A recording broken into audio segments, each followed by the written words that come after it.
Welcome back to Anil Atta வழங்கும் doctor on call powered by Cinthol original. நான் already சொல்லியிருந்த மாதிரி ப்ரானிக் அக்குபஞ்சரிஸ்ட் சலாவுதீன் வாகாப் நம்ம ஸ்டுடியோக்கு வந்திருக்காரு. அவர்கிட்ட பேசலாம். Good morning doctor. Yes, good morning. எப்பயுமே ஒரு ப்ரெஷர் பாயிண்ட் சொல்வீங்க, அந்த வகையில் இன்னைக்கு என்ன ப்ரெஷர் பாயிண்ட் பற்றி சொல்ல போறீங்க? சரி, ஆக்சுவலி இப்போ வந்து கிட்னி ஸ்டோன்ஸ் மாதிரியே கேல் பிளாடர் ஸ்டோன்ஸ் அப்படிங்கிறது கூட ஒரு பரவலாக அதிகமாக இப்போ நம்ம பார்க்கக்கூடிய ஒரு டிஸார்டர். இதுக்கு பொதுவாக என்ன பண்ணுறாங்க, கேல் பிளாடரே வந்து சர்ஜரி மூலமாக ரிமூவ் பண்ணிடுறாங்க. பொதுவாக கல்லீரல், பித்தப்பை, that is liver and Khel bladder, இந்த ரெண்டு உறுப்புகளுமே டைஜஸ்டிவ் ப்ராசஸ்க்கு வந்து ரொம்ப ரொம்ப அவசியமான ஒரு உறுப்புகள். சரி, இதில் வந்து ஒரு ப்ராப்ளம் வரும்போது வேறு வழியே இல்லை அப்படிங்கிற போது நம்ம சர்ஜரி பண்ணி அந்த ஆர்கனை ரிமூவ் பண்ணுறது வந்து நம்ம தவிர்க்க முடியாதது. ஆனால் துவக்கத்திலேயே வந்து சில காரணங்களால் இந்த மாதிரி ஒரு சர்ஜரிஸ் நடக்கிறத நம்ம அதிகமாக பார்க்குறோம். இப்போ என்கிட்ட ஒரு பேஷண்ட்ஸ் கூட நிறைய பேர் பார்த்திங்கன்னா கேல் பிளாடர் பிரச்சனை, அதனால் நான் வந்து சர்ஜரி மூலமாக ரிமூவ் பண்ணிட்டேன் அப்படின்னு சொல்கிறத நம்ம பார்க்குறோம். சரி, அதுக்கப்புறம் அவங்களுக்கு லைஃப் டைம் சில மெடிசினல் சப்போர்ட் தேவைப்படும். அந்த கேல் பிளாடர்னுடைய வேலையையும் லிவரே எடுத்து செய்ய வேண்டிய ஒரு சூழ்நிலை ஏற்படும். அதாவது ஒர்க் லோடு வந்து லிவருக்கு அதிகமாகிடும். இதை தவிர்க்கிறதுக்கு வந்து நம்ம உடம்புல ஒரு அற்புதமான அக்யூபங்க்சர் புள்ளி இருக்குது. இது நம்முடைய கால் விரல், சுண்டு விரலுக்கும் 4வது விரலுக்கும் இடையில் இருக்கக்கூடிய ஒரு புள்ளி. அந்த 2 விரல்களும் இணையக்கூடிய இடத்துல இந்த புள்ளி இருக்குது. இதை வந்து நம்ம GB 43, கேல் பிளாடர் 43 அப்படின்னு இந்த புள்ளியை சொல்லுவோம். இந்த இடத்துல நீங்கள் தொடர்ந்து ஒரு 2 நிமிடங்கள் அழுத்தம் கொடுத்து வந்தீங்கன்னா இந்த கேல் பிளாடர் தொடர்பான பிரச்சனைகள்லேருந்து நமக்கு நிவாரணம் கிடைக்கும். அது மட்டும் இல்லாமல் இந்த புள்ளிக்கு பலவிதமான மெடிக்கல் இண்டிகேஷன்ஸ் இருக்குது. ஒரு சிலருக்கு பார்த்திங்கன்னா கை கால்கள் வந்து வீங்கி போகும். அந்த நிலையில் கூட இந்த புள்ளி வந்து பயன்படும். அதிகமான வியர்வை, ரொம்ப எக்ஸசிவ் ஸ்வெட்டிங் இருக்கும், அந்த கண்டிஷன்லேயே இந்த பாயிண்ட்டு பயன்படும். உடம்பில் வந்து சிலருக்கு வந்து ஒரு எரிச்சல் உணர்வு ஏற்படும், அந்த நிலையில் கூட இந்த பாயிண்ட் ஒர்க் பண்ணும். பட் வியூவர்ஸ் வந்து இதை நீங்கள் ஒரு கரெக்ட் சென்ஸில் புரிஞ்சிக்கணும். அதாவது இந்த பாயிண்ட் வந்து ஒரு ப்ரிவென்ஷனுக்கு வந்து ரொம்ப அதிகமாக பயன்படும். ஒரு நோயினுடைய துவக்க நிலையில் வந்து கம்ப்ளீட்டாகவே அதை வந்து நம்ம க்யூர் பண்ணிக்க முடியும். ஆனால் நோயினுடைய தாக்கம் அதிகமாக இருக்குது. ஒரு சில நாட்கள் அல்லது ஒரு வாரம் இந்த புள்ளிகளில் அழுத்தம் கொடுத்து உங்களுக்கு நிவாரணம் கிடைக்கல அப்படின்னா நிச்சயமாக நீங்கள் வந்து ஒரு நேரில் ஒரு டாக்டரை சந்தித்து அவருடைய ஆலோசனையின் பேரில் தொடர்ந்து ஒரு ப்ராப்பர் ட்ரீட்மெண்ட் எடுத்துக்கிட்டு அதுக்கப்புறம் நீங்கள் இதை மெயின்டெனன்ஸ்க்கு பயன்படுத்திக்கலாம். நாம் பொதுவாக இந்த நிகழ்ச்சியில் சொல்லக்கூடிய அக்யூபங்க்சர், அக்யூப்ரெஷர் புள்ளிகள் எல்லாமே ப்ரிவென்ஷனை அடிப்படையாக கொண்டது. ஸோ அதனால் அந்த சிவியாரிட்டி, பேஷண்ட்டினுடைய நோய்த்தன்மையை பொறுத்து இந்த புள்ளிகளை வந்து அவங்க பயன்படுத்தலாம். தேவைப்பட்ட ஒரு டாக்டரோட ஆலோசனையை பெறலாம், என்னோடு தொடர்பு கொண்டும் விளக்கம் பெறலாம். ஓகே டாக்டர், உண்மையிலே ஒரு யூஸ்ஃபுல்லான ப்ரெஷர் பாயிண்ட் சொல்லியிருக்கீங்க. அதே மாதிரி எந்த தருணத்தில் உபயோகப்படுத்தணும், அது யாரெல்லாம் உபயோகப்படுத்தணுன்றது ஒரு கிளியரான வியூவும் கொடுத்துருக்கீங்க. தொடர்ந்து முதல் நேயர் லைனில் காத்துட்டு இருக்காங்க, அவங்க கிட்ட பேசலாம். Good morning. வணக்கம் மேடம். வணக்கம்மா, சொல்லுங்க உங்க பேர் என்ன, எங்கேருந்து கால் பண்றீங்க? என் பேர் ராஜலட்சுமி. ஓகே, அப்படி அப்போ யாருக்காகம்மா கேட்டு தெரிஞ்சுக்க போறீங்க? என் பொண்ணுக்காக மேடம். 15 வயசு ஆகுது. ஓகேம்மா. ரொம்ப வெயிட்டா இருக்கா, 86 கிலோ இருக்கா வெயிட். ஓகேம்மா, தொடர்ந்து பேசலாம். டாக்டர் லைன்ல தான் இருக்காரு. ஏதாவது நீங்க என்ன டாக்டர்கிட்ட பார்த்தோம் சார். வணக்கம் சார். வணக்கம். டாக்டர்கிட்ட போய் பார்த்தோம். அவங்க கர்ப்பப்பையில வந்து நீர் கட்டியா இருக்கு, அதனாலதான் இவ்வளவு வெயிட் அப்படின்னு சொல்றாங்க. நீங்க எந்த ஊர்ல இருக்கீங்க? மதுரையில இருக்கோம் சார். சரிங்கம்மா, நீங்கள் என்ன பண்ணுங்கள், டெஃபினட்டாக வந்து அந்த குழந்தைக்கு நீங்கள் அக்யூபங்க்சர் ட்ரீட்மெண்ட் வந்து கொடுங்கம்மா. இப்போது நீர்க்கட்டிக்கெல்லாம் வந்து ஏதாவது ஒரு சர்ஜரி ப்ராசஸ், இப்போ ஒரு லேப்ராஸ்கோப்பிக்கில் நம்ம அதை ஒரு தடவை சரி பண்ணாலும் அந்த பிரச்சனைகள் எல்லாமே ரெக்கரிங் நேச்சர் உள்ளது. பொதுவாக நீர்க்கொப்புளங்களை பொறுத்த வரைக்கும் நீங்கள் ஒரு தடவை அதை ப்ராசஸ் பண்ணிட்டாலும் மீண்டும் அது வராமல் இருக்கும் அப்படிங்கிறதுக்கு எந்த விதமான உத்தரவாதமும் இல்லை. இது அந்த டாக்டர்களே உங்களுக்கு அட்வைஸ் பண்ணுவாங்க. சரி, அதனால் எத்தனை முறை நம்ம தொடர்ந்து அதை அது பண்ண நமக்கு கர்ப்பப்பை பாதிச்சிடும். அதனால் சின்ன வயசு, இன்னும் அந்த குழந்தைக்கு எதிர்காலம் இருக்குது, திருமண வாழ்க்கை, குழந்தை பிறணும், இந்த மாதிரி விஷயங்களை யோசித்து பார்க்கும்போது அக்யூபங்க்சர் மூலமாக நீங்கள் ட்ரீட்மெண்ட் எடுத்துக்கிட்டிங்கன்னா உடல் எடையையும் குறைக்க முடியும், கர்ப்பப்பை சம்பந்தமான பாதிப்பும் நீங்கும், ஒரு நல்ல ஒரு ஆரோக்கியமான இன்பமான வாழ்க்கையை அந்த பெண் தொடர முடியும். ஸோ அக்யூபஞ்சரில் வந்து நீங்கள் எந்த விதமான மருந்துகளும் கிடையாது. அந்த இம்பேலன்ஸ் ஆஃப் வைட்டல் எனர்ஜி, அந்த பெண்ணுடைய உயிர் சக்தியில் ஏற்பட்டிருக்கக்கூடிய அந்த சமநிலை பாதிப்பை கண்டுபிடிச்சு அதற்கான புள்ளிகளில் சிகிச்சை வழங்கும்போது நீங்கள் எதிர்பார்க்குற ரிசல்ட் கிடைக்கும். நன்றிம்மா கால் பண்ணதுக்கு. அடுத்த நேரம் லைன்ல காத்துட்டு இருக்காங்க, அவங்க கிட்ட பேசலாம். குட் மார்னிங்மா, சொல்லுங்க உங்க பேர் என்ன? நான் மகேஷ் பேசுறேங்க, பல்லபாளையத்துல இருந்து. அப்படியா, இப்போ யாருக்காக மக்கள் தெரிஞ்சுக்க போறீங்க? எனக்காக தான் பேச போறேன். ஓகே, உங்களோட வயது என்னன்னு சொல்லிட்டு நீங்க தொடர்ந்து பேசலாம். டாக்டர் லைன்ல தான் இருக்காரு. எனக்கு வயசு 24 ஆகுதுங்க. ஓகே. எனக்கு இப்போ நான் 2வது கன்சீவா இருக்கிறேங்க. ஃபர்ஸ்ட் ஒரு பையங்க 2 வயசு ஆச்சு. இப்போ கன்சீவா இருக்கிற 2 மாசத்துல முழுசாச்சுங்க, 60 நாள். இடுப்பு வயிறு பயங்கரமா வலிக்குது, திரும்பி படுத்தாலும் வலிக்குது, மார்பு 2 பயங்கரமா வலிக்கிற மாதிரியே இருக்கு சார். முதல் குழந்தை வந்து நார்மல் டெலிவரியாமா?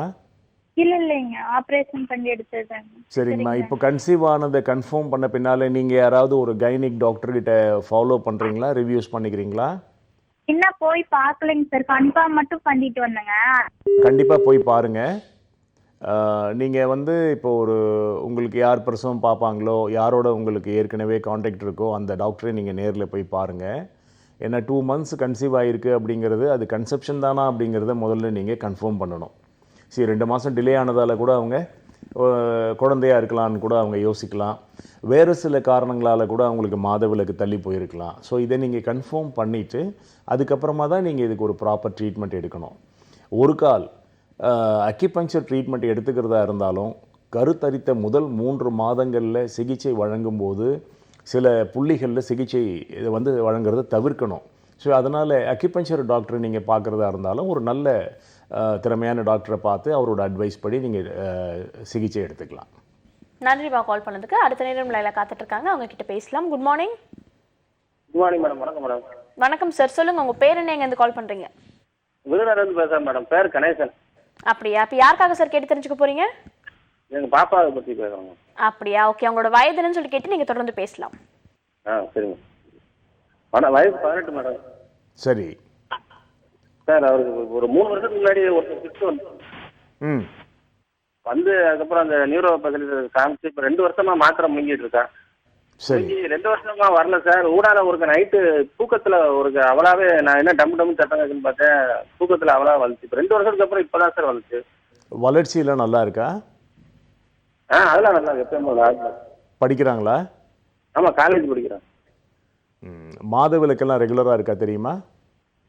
அது ரெகுலராக இருக்கு சார். இப்போது அதாவது ஃபிட்ஸ் பொறுத்த வரைக்கும் நீங்கள் நான் அடிக்கடி சொல்லுவேன் இல்லையா, அந்த லைஃப் சேவிங் எமர்ஜென்சி பாயிண்ட் நம்ம மூக்குக்கு கீழே மேல் உதட்டில் ஒரு புள்ளி இருக்குது.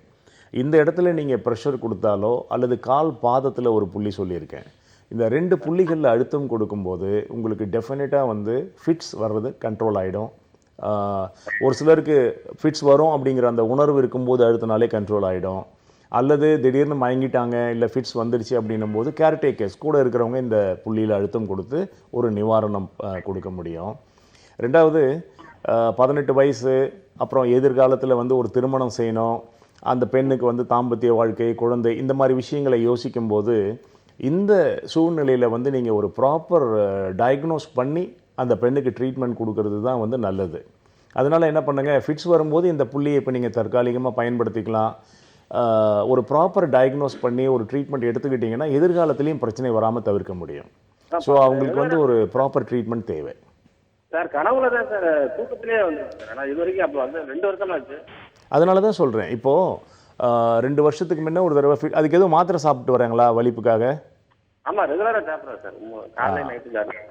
அந்த மாத்திரையை கூட வந்து காலப்போக்கில் குறைக்கணும். ஏன்னா அதை நீங்கள் வந்து தொடர்ந்து அந்த மாத்திரை சாப்பிட்டுக்கிட்டே வந்தீங்கன்னா நாளையில் எதிர்காலத்தில் வந்து தாம்பத்திய வாழ்க்கையில் பாதிப்பு ஏற்படலாம், கருத்தரிப்பதில் கூட பாதிப்பு ஏற்படலாம். அந்த மருந்துகளை வந்து நம்ம இப்போ ஏன்னா ஃபிட்ஸு கண்ட்ரோல் ஆகிடுச்சு, இனிமேல் அந்த மருந்துகள் தேவையா அப்படிங்கிறத ஒரு தடவை நம்ம ரிவ்யூ பண்ணி நிறுத்துறதுக்கான முயற்சி மேற்கொள்ளணும். இல்லைனா அந்த மாத்திரையை தொடர்ந்து சாப்பிடும்போது உடல் ரீதியான பல பாதிப்புகள் ஏற்படும். இது எல்லா மருத்துவர்களும் சொல்லக்கூடிய ஒரு விஷயந்தான். நீங்கள் தான் வந்து அதுக்கு அதிகமான கேர் எடுத்து அந்த மருந்துகள்லேருந்து எப்படி வெளியில் வர்றது, அதுக்கு இயல்பாக இல்லை இணையாக இன்னொரு சிகிச்சை எப்படி எடுத்துக்கிறதுன்றதை பற்றிலாம் யோசிக்கணும். அதனால தான் இந்த சிஸ்டம் வந்து இப்போ நாங்கள் இதை மோட்டிவேட் பண்ணுறதுக்கு காரணம் என்னென்னா, பெரும்பாலும் ட்ரக் இன்டியூஸ்டு பிரச்சனையிலேருந்து வெளிவரணும். இது எல்லா மருத்துவர்களும் ஒட்டுமொத்தமாக இந்த கருத்தை சொல்லிட்டு தான் இருக்காங்க. அதனால் வாழ்நாள் பூரா மருந்து, இந்த மாதிரி நர்வஸ் டிபிலிட்டிக்கு வந்து பல வருடங்களுக்கு மருந்து அப்படிங்கிற நிலையிலிருந்து கொஞ்சம் நம்ம வெளியில் வர்றதுக்கு இந்த சிகிச்சை முறை நிச்சயமாக உதவும். ஸோ நீங்கள் ஒரு ப்ராப்பர் டாக்டரை பார்த்து ட்ரீட்மெண்ட் எடுத்துக்கோங்க. இது அக்குபஞ்சர் சொல்லுங்க சார். சொல்லுங்கள். இல்லை அக்குபஞ்சர் இதே டாக்டர் பார்த்தா கொஞ்சம் கேட்கலாமா சார்? புரியல எனக்கு. ரெண்டுக்கு அக்யூபஞ்சர் டாக்டர் பார்த்தா அதுக்கு ஒரு நல்ல தீர்வு கிடைக்குமான்னு கேட்குறேன். நிச்சயமாக அக்குபஞ்சர் தான் நீங்கள் எடுத்துக்கணும். அதான் நல்ல தீர்வு கொடுக்கும். சரி சார். ஆமாம். நீங்கள் மதுரையில் தானே இருக்கீங்க? ஆமாம் சார், விருதுநகர் பக்கத்தில் தான். மதுரை பக்கத்தில் விருதுநகரில் இருக்கீங்களா? ஆமாம் சார், ஆமாம். Okay okay. நல்ல ஒரு அக்யூபஞ்சர் டாக்டரை சந்தித்து நீங்கள் வந்து முதல்ல உங்கள் மகளுடைய எனர்ஜி லெவல்ஸ் எப்படி இருக்குன்றதை பார்த்து அவங்க உங்களுக்கு ப்ராப்பராக அட்வைஸ் பண்ணுவாங்க. நன்றி சார் கால் பண்ணதுக்கு. தொடர்ந்து அடுத்த நேயர்கிட்டயும் பேசலாம். Good morning. ஓகே, லைன் துண்டிச்சிட்டாங்க டாக்டர். இப்போ இருக்க காலகட்டத்தில் ஒபிசிட்டி, நம்ம கால் பண்ண ஒரு காலர் கூட சொன்னாங்க, சின்ன வயசா நான் அதிக எடை இருக்குது, அதுக்கு பிசிஓடி ஒரு ப்ராப்ளம் அப்படின்னு சொல்லியிருந்தாங்க. இந்த ஒபிசிட்டியை குறைக்கிறதுக்கு ஏதாவது ப்ரெஷர் பாயிண்ட் இருக்கா டாக்டர்? பொதுவாக அக்யூபஞ்சர் ஒரு லாங் ப்ராசஸ் எடுத்துக்கணும், ஒரு 2 months இல்லைனா 3 months ப்ராசஸில் நல்ல உடல் எடையை குறைக்கலாம். வீட்டில் இருந்தபடியே கொஞ்சம் அதை மெயின்டைன் பண்ணுறதுக்காக மெயின்டைனிங் ப்ராசஸ் இல்லை, மெயின்டெனன்ஸ் ப்ராசஸ் வந்து நிச்சயமாக இருக்குது. பட் லைஃப் ஸ்டைல் சேஞ்சஸ் தான் இதுக்கு ரொம்ப முக்கியம். நீங்கள் எல்லாம் வேறு ஒரு ப்ரோக்ராமில் கூட கேட்டீங்க, உடல் எடையை குறைக்கிறதுக்கு ஏதாவது பாயிண்ட் சொல்லுங்கள் அப்படின்னு சொல்லி. சரி, உடல் எடை வர்றதுக்கு பல காரணங்கள் இருக்குது. பொதுவாக பார்த்திங்கன்னா ஓவர் ஈட்டிங், நார்மலாக வந்து நிறைய சாப்பிட்றாங்க, ஸ்நாக்ஸ் சாப்பிட்றாங்க, ஸ்வீட்ஸ் அதிகமாக சாப்பிட்றாங்கன்றது ஒரு பேசிக்கான ஒரு விஷயம். ஹார்மோனல் இம்பேலன்ஸால் வரக்கூடிய அந்த எடை கூடுதல் தான் வந்து பிரச்சனை. பெண்களுக்கு இந்த பாதிப்பு தான் அதிகமாக இருக்கும். சரி, அவங்க நார்மலாக பெரும்பாலும் பார்த்திங்கன்னா சிலர் கம்மியாக தான் சாப்பிடுவாங்க, ஆனால் ஹார்மோனல் பிரச்சனையினால் உடல் எடை கூடிக்கிட்டே போகும். அதே போல் சில பெண்கள் திருமணம் வரைக்கும் ரொம்ப நல்லா இருப்பாங்க, அந்த ஸ்ட்ரக்சரில் வந்து எந்த விதமான பாதிப்பும் இருக்காது. ஆஃப்டர் மேரேஜ் ஒரு குழந்தை பிறந்த பின்னால் திடீர்னு அவங்களுடைய ஷேப் மாறிடுது இல்லையா? இதுக்கெல்லாம் காரணம் வந்து ஹார்மோனல் இம்பேலன்ஸ், நீங்கள் சொன்ன மாதிரி யூட்ரஸ் ரிலேட்டட் ப்ராப்ளம், இதெல்லாம் தான். இதுக்கு வந்து நம்ம ஒரு அட்ராண்டமாக வந்து ஒரு பாயிண்ட் வந்து நம்ம சஜஸ்ட் பண்ண முடியாது. காரணம் எதனால் அந்த ஒபிசிட்டி அப்படிங்கிறத பார்க்கணும். அது மட்டும் இல்லாமல் லைஃப் ஸ்டைல் சேஞ்சஸ், ஒரு மைல்டு ஒரு மாடரேட் எக்ஸசைஸ், வாக்கிங், டயட்டில் வந்து கண்ட்ரோல், சில உணவுகளை தவிர்க்கிறது அப்படிங்கிறதெல்லாம் நிச்சயமாக தேவை. நீங்கள் எந்த ட்ரீட்மெண்ட் எடுத்தாலும் வாழ்க்கை முறையிலையும் உணவு முறையிலையும் மாற்றங்களையோ கட்டுப்பாடுகளையோ ஏற்படுத்திக்காமல் அது வந்து நம்ம சாதிக்கவே முடியாது. நம்ம சில விளம்பரங்களை பார்க்கலாம், இந்த மருந்து சாப்பிட்டீங்கன்னா நீங்கள் எந்த எக்ஸசைஸும் பண்ண வேணாம், எதை வேணாலும் சாப்பிட்லான்னு. அதெல்லாம் வந்து நம்ம அறிவுக்கு பொருந்தாத ஒரு விஷயம் இல்லையா? சரி, அதுமே மார்க்கெட்டிங்காக அவங்க அந்த மாதிரி சொல்லலாமே தவிர அப்படி ஒரு சாதிப்பு வந்து நம்ம செய்யவே முடியாது. ஸோ டெஃபினட்டாக வந்து நம்முடைய லைஃப் ஸ்டைல் சேஞ்சஸ் மிக மிக அவசியம் உடல் எடையை குறைக்கிறதுக்கு. ஓகே டாக்டர், நிறைய ஆரோக்கியமான விஷயங்கள் பேசிட்டு இருக்கோம், தொடர்ந்து பேசலாம். அது கொண்டு சின்ன இடைவெளி எடுத்துக்கலாம். இது அனில் ஆட்டா வழங்கும் doctor on call, powered by Cinthol original.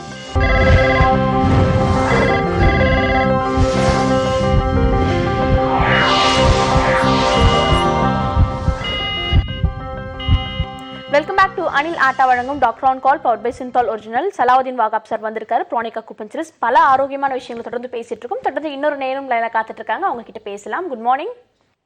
Hello. Hello, வணக்கம் சார். உங்க பேர் என்ன, எங்க இருந்து கால் பண்றீங்க? வேல்முருகன் மேடம். சொல்லுங்க சார், எங்க இருந்து கால் பண்றீங்க? கோயம்புத்தூர்ல இருந்து பேசுறேன் மேடம். ஓகே சார், இப்போ யாருக்கா கேட்டு தெரிஞ்சுக்க போறீங்க? என்னோட சம்சாரத்துக்காக பேசுறேன். ஓகே, உங்களோட வயது என்னன்னு சொல்லிட்டு நீங்க தொடர்ந்து பேசலாம். டாக்டர் லைன்ல தான் இருக்கார். சொல்லுங்க மேடம். சொல்லுங்க சார், உங்க மனைவிக்கு என்ன பிரச்சனை? அதாவது ஒரு கையும் ஒரு காலம் வந்து வலது வீக்கமா இருக்குங்க சார். முழங்கை கீழே, முழங்காலுக்கு கீழே வீக்கமா இருக்கா? ஆமாங்க சார். சரிங்க, எவ்வளோ நாளாக அப்படி இருக்கு? வருஷமா இருக்குங்க சார். நான் நிறைய வைத்தியம் பார்த்துட்டேன். சரி, எவ்வளோ நாளாக கேட்டேன்? ஒரு 7 வருஷமா இருக்குங்க சார். இருக்கு. ஓகே, அந்த வீக்கம் குறையவே இல்லைங்களா? குறையுதுங்க சார். ஆனால் வைத்தியம் பார்க்குறோம், கொஞ்சம் சரியா நரம்பு டாக்டர் நிறையா வைத்தியம் பார்த்துட்டேன் சார். இல்லை, நான் கேட்குறதுக்கு மட்டும் நீங்கள் பதில் சொல்லுங்கள். நிறைய வைத்தியம் 7 வருஷத்தில் பார்த்துருப்பீங்க. அந்த வீக்கம் வந்து ஒரே அளவில் இருக்கா, சின்ன வித்தியாசம் கூட இல்லையா, ட்ரீட்மெண்ட் செய்யும்போது குறையுதான்னு கேட்குறேன். குறையுதுங்க சார். அந்த மருந்து வேகம் இருக்கும்போது குறையுது, அப்புறம் திருப்பி வந்துடுங்க சார். இது மாதிரி ஏறி. சரி, அப்போ அவங்களுக்கு வந்து அந்த இடத்துல வலி இருக்கா? வலியெல்லாம் இல்லைங்க சார். எப்போ ஒரு நேரம் வலி, மற்ற உணர்வு மற்ற எல்லாமே இருக்குங்க சார். ஓகே, அப்போ அந்த பேஷண்ட்டை வந்து நேரில் பார்க்கணும் சார். எப்போவுமே எங்கேங்க சார் இருக்கீங்க?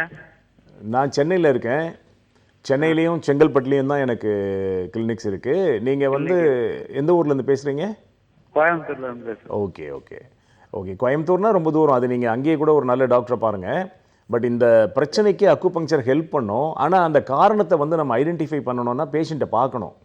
ஏன்னா 7 வருஷமாக வீக்கம் இருக்குது, கையிலையும் இருக்குது, காலில் இருந்தால் வேறு மாதிரி நம்ம பிளான் பண்ணலாம். கையிலையும் கால்லையும் கீழே தான் சார் இருக்கு, அதே மாதிரி முழங்கை கீழே தான் சார் இருக்கு. என்ன சொல்கிறீங்க? உள்ளங்கைக்கு கீழே எங்க முழங்கை சார்? கீழே சார், அதே மாதிரி காலில் முழங்காலுக்கு கீழே சார். அதுதான் புரியுது, நீங்கள் சொல்கிறது புரியுது. ஏன்னா கை கால் ரெண்டுத்துலேயும் வீக்கம் இருக்கிறதுனால அவங்கள நேரில் பார்த்து அவங்களோட எனர்ஜி லெவல்ஸ் எல்லாம் செக் பண்ணி தான் நம்ம அவங்களுக்கு ப்ராப்பர் ட்ரீட்மெண்ட் கொடுக்கணும். ரெண்டாவது, நீங்கள் சொல்கிற அந்த க்ரானிசிட்டி அதிகம், 7 வருஷமாக அந்த பிரச்சனை இருக்குது அப்படின்னும் போது ஓவர் ஃபோன் நான் எதுவும் உங்களுக்கு சஜஸ்ட் பண்ண முடியாது. அதனால் நீங்கள் நேரில் வந்து ஒரு டாக்டரை பார்த்து, இல்லை வாய்ப்பு இருந்தால் என்னை பார்த்து நீங்கள் வந்து ஒரு டயக்னோஸ் பண்ணிவிட்டு அதுக்கப்புறம் நான் உங்களுக்கு என்ன செய்யலான்னு சொல்லுவேன். ஓகேவா? சரிங்க சார். Right, okay. நன்றி சார் கால் பண்ணதுக்கு. அடுத்த நேர்கிட்ட பேசலாம். Good morning. Hello hello, good morning. Good மார்னிங்மா. உங்க டிவி வால்யூம் கம்மி பண்ணிட்டு போன்ல கான்சென்ட்ரேட் பண்ணி பேசுங்க. சரிங்க, டாக்டர் பேசணும், அதனால கால் பண்ணோம். ஹலோ ஹலோ, சொல்லுங்கம்மா, உங்க பேர் எங்க இருந்து கால் பண்றீங்க? ஓகே, தொடர்ந்து பேசலாமா? என்னோட ஏஜ் 28. ஓகே. எனக்கு சிசரிங் பண்ணி 2 பெண் குழந்தை எடுத்தாங்க. ம். இப்ப 3வது கன்சீவா இருக்கேன். 2 சரி. months, 1.5 2 months இருக்கு. இப்ப இருக்கிறதால கை பாதும் கால் பாதும் அப்ப ரொம்ப டயர்டா இருக்கு. மத்த அந்த இது அது மட்டும் ரொம்ப டயர்ட். இதனால விட நான் இப்ப ரொம்ப டயர்டா ஆகுறேன். இப்போ இந்த 2வது 3வது குழந்தை சிசரிங் தான் ஆகும் அப்படின்னு சொல்லியிருக்காங்க. அதனால நான் இந்த 3வது குழந்தை நான் அதோட பின்னாடி என்ன எஃபெக்ட் ஆகுமா அப்படின்னு கேட்கறதுக்காக உங்களுக்கு கால் பண்ணேன் டாக்டர். இப்போ உங்களுக்கு வந்து ஒரு டயர்ட்னஸ் இருக்கு, அந்த மாதிரி ஒரு ஜென்ரல் வீக்னஸ் ஃபீல் பண்றீங்க அதானே? மற்றபடி எதுவும் பெயின் சஃபரிங்லாம் இல்லையே? பெயின்னா அந்த நம்ம ஒரு உட்காந்துட்டு சடனா எழும்போது அந்த இழுத்து பிடிக்குது 2 பக்கம், இந்த பக்கம் திடீர்னு இந்த பக்கம் திடீர்னு பிடிக்குது. அப்புறம் உள்ளம் பாதும் அந்த இடத்துல பெயின், கை வலி இருக்கு. நான் தூங்கி எழும்போது அந்த பெயின் இருக்கு, மத்தபடி எந்த பெயினும் கிடையாது. தூங்கும்போது மட்டும் அந்த பெயின் தெரியுது, அந்த பெயின் எதுவும் தெரியல. ஓகே, உங்க கைனிக் டாக்டரை பார்த்து ரிவ்யூ பண்ணீங்களா, டிஸ்கஸ் பண்ணீங்களா அவங்க கிட்ட? இல்ல இப்பதான் 1.5 ஆயிடுச்சு. இப்ப டாக்டர் செக்அப் நெக்ஸ்ட் வீக் போகணும், அப்பாயின்மெண்ட் போட்டிருக்கோம். அதுக்கு உங்ககிட்ட இதெல்லாம் பண்ணலாமா அப்படின்னு கேட்கறதுக்காக உங்களுக்கு கால் பண்ணேன். 3வது இருக்கலாமா இல்ல ஃபேமிலி பிளான் பண்ணிடலாமா அப்படின்றதுக்காக உங்ககிட்ட ஒரு கன்சல்ட் டாக்டர் பண்ணலான்ட்டு. எதெல்லாம் பண்ணலாமான்னு என்ன கேக்குறீங்க? இல்ல தேர்ட் பேபிக்கு வந்து இவ்வளவு ஆபரேஷன் பண்ணறதுக்கு அளவுக்கு உடம்புல இது இருக்கா இல்ல பண்ணிக்கலாமா இல்ல அப்படின்னு தெரியல எனக்கு. அதுதான் உங்ககிட்ட கேட்கலாம் அப்படின்ட்டு. அம்மா, நீங்க எங்க இருந்து பேசுறீங்கம்மா? நாங்க வேணும் சார். சரிங்கம்மா, பொதுவாக சிசேரியன் டெலிவரிஸ் அப்படிங்கிறது 2க்கு மேலே பண்ணுறதை வந்து பொதுவாக வந்து டாக்டர்ஸ் வந்து அட்வைஸ் பண்ண மாட்டாங்க. நீங்கள் 2ம் பெண் குழந்தைன்றதுனால இப்போ ஆண் குழந்தைக்காக ட்ரை பண்ணுறீங்கன்னு நினைக்கிறேன், கரெக்டா? ஆமாங்க சார். சரி, ஓகே. ஏன்னா இந்த மாதிரி ஒரு கான்செப்ட் இருக்கும், ஏன்னா நமக்கு ஆண் குழந்தை இல்லை, அதனால 2 சிசேரியன் பண்ணால் கூட பரவாயில்ல, 3வதாக ஒரு ட்ரை பண்ணுவோம் அப்படிங்கிற ஒரு எண்ணம் இருக்கும். ஓகே, எனக்கு அது புரியுது. இப்போ நீங்க வந்து அந்த 3rd பேபி கன்சீவ் ஆகுறத பத்தி நீங்க உங்களோட அந்த ரெகுலர் டாக்டர் கிட்ட கன்சல்ட் பண்ணீங்களா முதல்ல? உங்களுக்கு வந்து 3வது சி செக்ஷன் பண்றதெல்லாம் வந்து கம்ஃபர்டபுளா இருக்கும் அப்படிங்கறத வந்து அவங்க யார்கிட்டயாவது நீங்க டாக்டர்கிட்ட ஒப்பீனியன் கேட்டீங்களா? போன வாட்டி கேட்டும் போது உங்களுக்கு ஃபேமிலி பிளான் பண்ணும்போது 3வது இருந்துட்டு டெலிவரி பண்ணிட்டு தான் உங்களுக்கு ஈஸி, இப்ப ஃபேமிலி பிளான் பண்ணிக்கலாம்னு முடிவு பண்ணி நாங்க போனோம். இல்லம்மா, சொன்னாங்க. சொல்லுங்க டாக்டர். டெலிவரியிலேயே அந்த ஃபேமிலி பிளானிங்லாம் பண்ணிடுவாங்க. நீங்க இன்னொரு குழந்தை வேணும்னு சொல்லியிருப்பீங்க, அதனால அவங்க சரி 3rd பேபி டெலிவரிக்கு அப்புறமா அது பண்ணலாம் அப்படின்னு சொல்லியிருப்பாங்க. ஓகேவா? ஓகே ஓகே, சரி. இப்போ ஒன்றும் இல்லை, இப்போ நீங்கள் என்ன பண்ணுங்க, நான் சொல்கிற அந்த இம்யூனிட்டி பாயிண்ட்ஸ் மட்டும் ப்ரெஷர் கொடுத்துக்குங்க. கன்சீவ் ஆன பின்னால் அட் ரேண்டம் வந்து சில புள்ளிகள்லாம் நம்ம வந்து சிகிச்சை கொடுக்கக்கூடாது. ஓகேவா? அதனால் நீங்கள் என்ன பண்ணுங்கள், அந்த யார் உங்களுக்கு ரெகுலராக உங்களுக்கு டெலிவரிஸ்லாம் பார்க்குறாங்களோ அந்த டாக்டர்கிட்ட போய் ஒரு செக்கப் எடுத்துகிட்டு அவங்க சொல்கிற அட்வைஸ் படி நீங்கள் ஃபாலோ பண்ணுங்கள். ஓகேவா? சரி, நீங்கள் ஆஸ் யூஷுவல் நீங்கள் 3rd சைல்டு வேணும் அப்படிங்கிறதுனால நீங்கள் டிசைட் பண்ணி இப்போ அந்த ப்ராசஸில் இருக்கிறதுனால இந்த டெலிவரிக்கு அப்புறம் அவங்களே உங்களுக்கு ஆட்டோமேட்டிக்காக ஃபேமிலி பிளானிங் பற்றிலாம் ஐடியாஸ் கொடுப்பாங்க, அவங்களே அந்த சர்ஜரிலாம் பண்ணிவிடுவாங்க. ஓகேவா? நன்றிம்மா கால் பண்ணதுக்கு. அடுத்த நேர்கிட்டயும் பேசலாம். Good morning. Hello hello, good morning madam. சொல்லுங்கம்மா, உங்க பேர் என்ன, எங்க இருந்து கால் பண்றீங்க? யாஸ்மின்ங்க, பள்ளப்பட்டியிலிருந்து பேசுறோம். ஓகேம்மா, இப்போ யாருக்காக கேட்டு தெரிஞ்சுக்க போறீங்க? எனக்காக தான் கேட்கணும். ஓகே, உங்களோட வயது என்னன்னு சொல்லிட்டு உங்களோட ப்ராப்ளம் என்ன நீங்க தொடர்ந்து சொல்லலாம். டாக்டர் லைன்ல தான் இருக்காரு. 37 வயசு ஆகுங்க மேடம். சொல்லுங்கம்மா. Good morning sir. Good morning சொல்லுங்கள். சார் நான் கரூர் பள்ளப்பட்டியிலேருந்து பேசுகிறேங்க. ஹலோ சொல்லுங்கம்மா, கேட்குது. இது கர்ப்பப்பையில கட்டி இருக்குன்னு சொல்லியிருக்காங்க. 35 × 36 mm போட்டிருக்காங்க சார். சரி, இது கிரானிக் அக்குபஞ்சர்ல குணப்படுத்த முடியுங்களா? முடியுமா? அதாவது இப்போ உங்களுக்கு பெயின் எதுவும் இருக்கா? ஆமாங்க சார், அடிவயிறு வலி இருக்குது, அவட்ட துறையில ரொம்ப வலியா இருக்குங்க. சரி, கர்ப்பப்பையில் எந்த கட்டி இருக்குன்னு சொன்னாங்க? மயம் அந்த லெஃப்ட் சைட்ல ம் 35 × 36 mm போட்டிருக்காங்க. சரிங்கம்மா, நீங்கள் அந்த ரிப்போர்ட்ஸ் எடுத்துகிட்டு நீங்கள் ஒரு தடவை என்ன பாருங்கம்மா.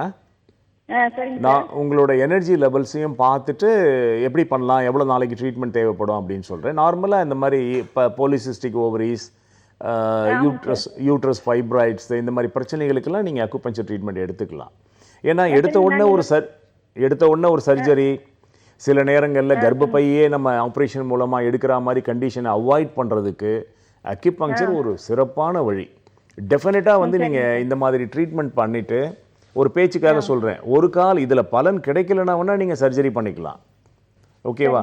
எடுத்த உடனே அந்த மாதிரி ஒரு ப்ராசஸ் நம்ம போக வேணாம். இந்த ட்ரீட்மெண்ட்டில் உங்களுக்கு நிச்சயமாக பலன் கிடைக்கும். சரிங்க சார். சின்ன கட்டிங்களா இல்லை பெரிய கட்டிங்களா சார்? எதுமா? 35 × 36 போட்டிருக்காங்க. அதான் என்ன மில்லிமீட்டர் தான் போட்டிருப்பாங்க. அதான் 3 போட்டிருக்காங்க. ஆமாம் ஆமாம், அது அந்த சைஸ்லாம் கரைஞ்சிடுதுமா, ஒன்றும் பிரச்சனை இல்லை. சரிங்க சார். பார்க்குறாங்க, அங்கேயே பார்க்கலாங்களா சார்? ஆமாம், எங்கேருந்து நீங்கள்? பல்லாவரம் தானே சொன்னீங்க?